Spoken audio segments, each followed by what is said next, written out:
Hey, what's up, guys? It's me, John the House Guy, here with my lovely co-host, Kim the Home Girl. and today we're going to talk about some tips to help you when you're laying out your cabinets in a remodel or in your new construction home. You're listening to the House Guy and Home Girl podcast, a podcast about real estate and real life. As realtors, home builders, and real estate investors, John and Kim keep it real. Former teachers turned real estate professionals, they have a heart for helping others. Join them each week as they discuss all things home. And now, here's your hosts, John and Kim. All right, so what's been going on with you this week, Kim?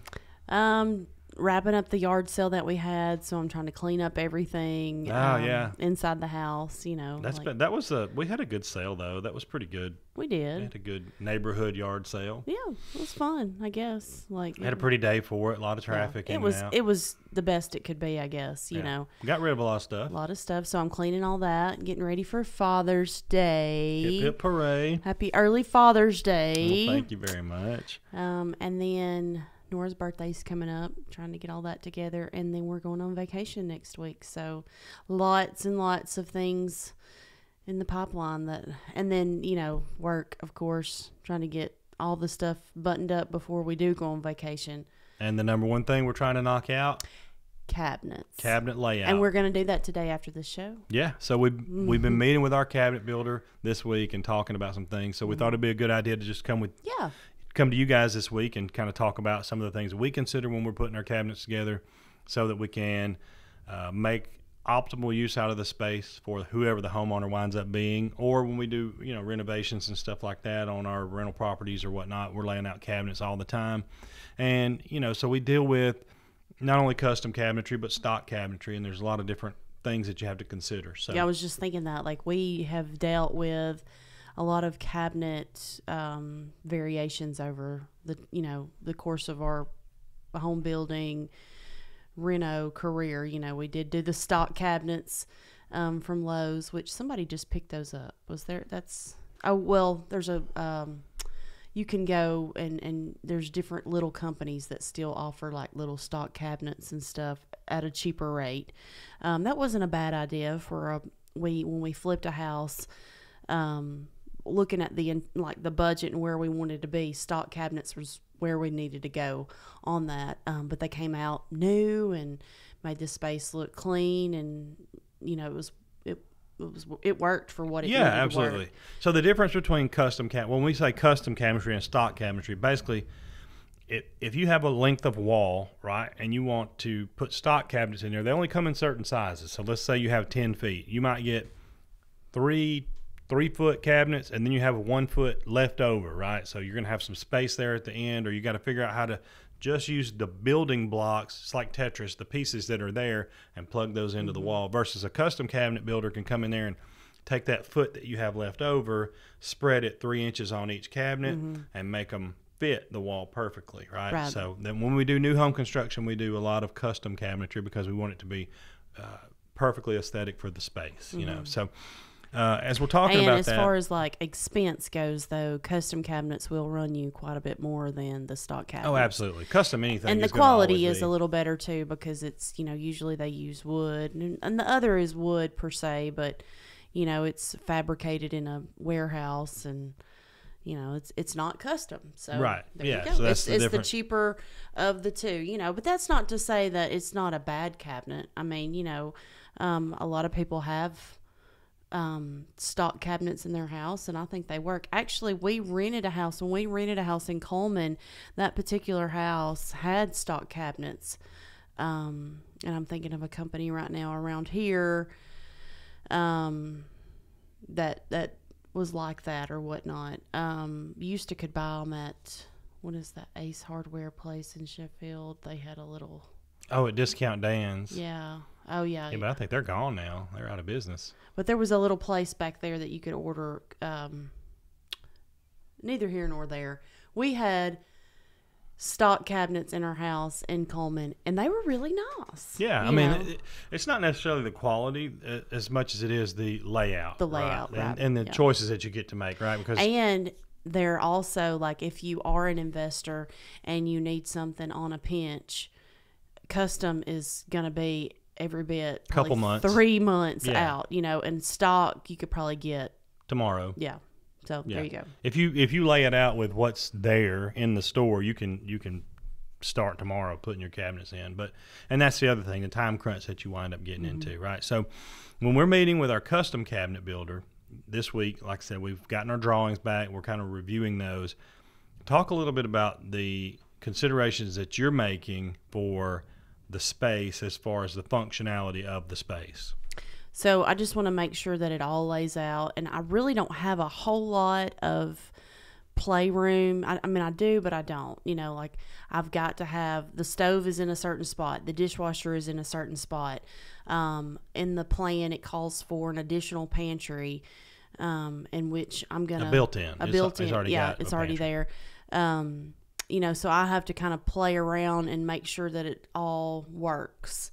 But it also has to lay out, and I think I'm getting ahead of myself, but it has to look and balance. What's on this side should be on that side, and no either part should not be too top heavy or bottom heavy. A little symmetry, right? Yeah, it should be symmetrical. I'm brain dead this Friday. Anyways, and so at some point, like you've got some leadway, but then again, there's some that you just kind of have to just kind of tell your cabinet guy what you're wanting, and then kind of go from there. But there are options. So I just got the new plan back today, and so we've got one long wall on one side, and it's got a range hood, and then the stove there, and so we got our first drawing back, and our range hood was like itty bitty little, like what we thought was little. And so I just got the new drawing back today, and he added 8 inches to the range hood, which takes away from the cabinets on either side a little bit. But you have to remember too, when you're building, if you're building a custom home, or if you're putting cabinets in an existing home, those custom cabinet makers charge by the square foot. Linear foot. So, if I do go and I add a linear foot to the total, it's gonna ultimately cost me more money. Yeah. Right. So is it worth it? And I think so, though. Like looking at the bigger picture, I think you do need a bigger vent hood, as opposed to a smaller one. Well, and that's a perfect example of balancing aesthetics versus functionality, right? Mm-hmm. Like if we make our vent hood the small one, right, it's going to, in every picture, and every person that goes in that house is going to go, oh, that looks kind of weird, right? But they're never going to notice if we take 4 inches off both cabinets and make our vent hood a little bit bigger. The cabinets are 4 inches smaller, okay, and that's still very functional, but it looks better because we added that beef to that vent hood. And it's not all jammed up together, because, so that's just something to look at. And then you want to lay it all out, and then go, and after you've got it all laid out, you may want to look at, I know you don't like this, but Pinterest. Yeah. Pinterest, y'all, if you are looking to redo your cabinets or building a custom home, I would recommend, if it's your custom home, I would recommend going on Pinterest. And there may be some things out there that you didn't know exist. I know. Yes, and then you can send those pictures to your contractor and say, this is what I want. And then there's absolutely nowhere on earth that you can buy that, because some custom cabinet maker made it in Australia somewhere, and you can't have it. But you know what? You can send the pictures over and then be like, buy this. We like this. So in the past, we've had people, and this would be like, you find these cute little spice rack pullouts, that's what I'm talking about. Like when you find little ideas, like, you may include, or you may just want to look at the space that you have and include more of a storage space to work with the functionality of your kitchen. You may want to hide a little broom closet on the side of a pantry, which is what I'm doing in this particular house. I'm going to when you look at the pantry, you open it up, and it's got space and shelves and all that. Then it's got your microwave, but on the back side, I'm hiding in a little broom closet, and then I'm going to put something on the top for cleaning supplies and things like that. So that's what I'm doing with this house. I've seen a lot of cool things with pots and pans, a pull out drawer that, has got little dividers in there for, these pans or whatever. But there are a plethora of ideas on pull out Pinterest. garbage cans. Yeah. We've even put in a pop up.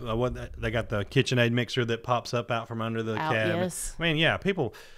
Yeah, everything that you see can be done, right? Just a matter of paying for it. Right. And those little things may cost a little extra, but you just have to weigh it out. So just see, as far as, your space, what are some little things that I could, utilize storage space a little bit better. Yeah, one other thing that we did on this one, we kind of ran into on the upstairs bathroom this week. We kind of looked at it and we realized, well, the closet where you would put the towels for this is kind of around the corner. Right. So we just took that vanity and we put a linen tower in the middle of it, right? So that you could put the towels and linens in that bathroom. So, that made it more functional instead of, because I'm thinking, all right, you're going to have a kid who's getting out of the shower, and then he's going to have to walk all the way around the corner to get a towel or whatever, right? Mm-hmm. Tracking water, damaging your floor. So that makes it much more functional. Hey, let's put this tower, right? So you got two vanities and then a tower in the middle where we put towels. Right. That's just another example of cabinets are not just for the kitchen. People forget that too.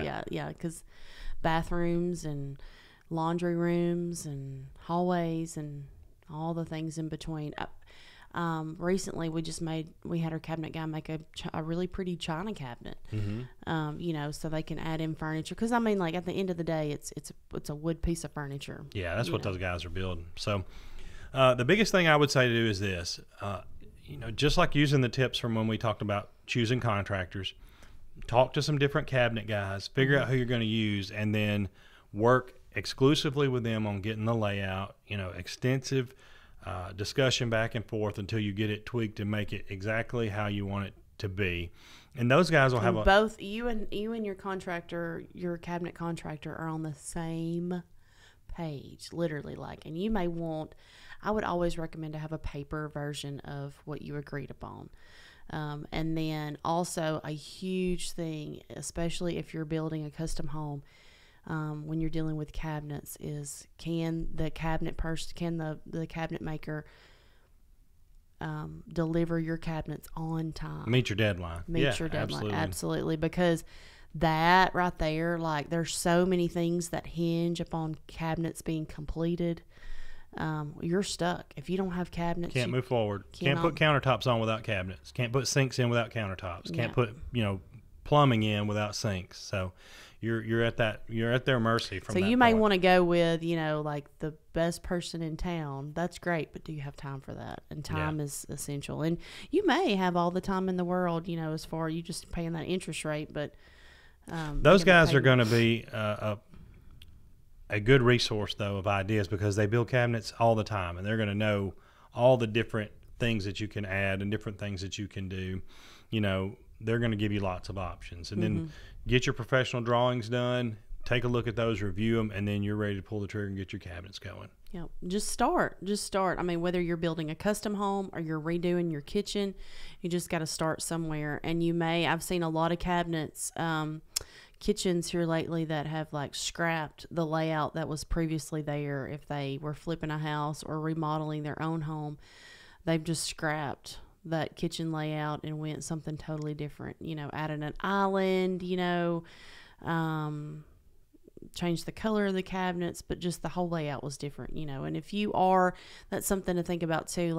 If you're on a crawl space where you can change your plumbing out easily, that's easily done. But if you're on a concrete slab where you're having to bust concrete up to move plumbing around, that costs a little more money and that's a little more time consuming. But it can be done. So overall, anything is possible. Anything is possible. With money. Yeah. Right. But basically with cabinets, really do your research on who to use and, locally, if you want to use a local person. First decide if you want to do custom versus stock cabinets, and then do your research. Who are you going to recommend? Interview those people, and then decide what layout you're going to use. Make sure your cabinets are balanced. And then next decide, are there any kind of special things that you want to include? Spice racks, hidden broom closets, a pot and pan drawer. Do you want to hide your trash can? Do you want to include a recycle pull out? All those things, you need to decide that now, because those are not afterthoughts. They don't work. Once you've decided, it's over. It's over, yeah. That's what you're getting. Right. And then, there, we didn't even get into like the whole style of cabinetry and all that. And so all those need to be researched, and a good cabinet maker will walk you through that process and help you in the end. And I think you'll be very happy. Usually I've always been happy with all our cabinets, for the most part. I think time maybe like producing on the deadline is right. the main thing. For us, cabinets. Time is money, right? So hopefully these tips have helped you. What other tips do you have about cabinet layout or cabinet choices? Or questions. If you do have any kind of those items, drop them down below, put a comment, send us an email or text, get in contact with us somehow. We'd be glad to help you, put you in contact with the cabinet guy, help you to lay out your cabinets, and do whatever we can do to help you as you get ready to build your next home or do your renovation. So I just want to add 2 cents in real quick. If you're watching this, will you just add in if you like a stained cabinet or a white cabinet? So which do you prefer? Stained or white, or stained or painted? Painted, white or a stain. Yeah.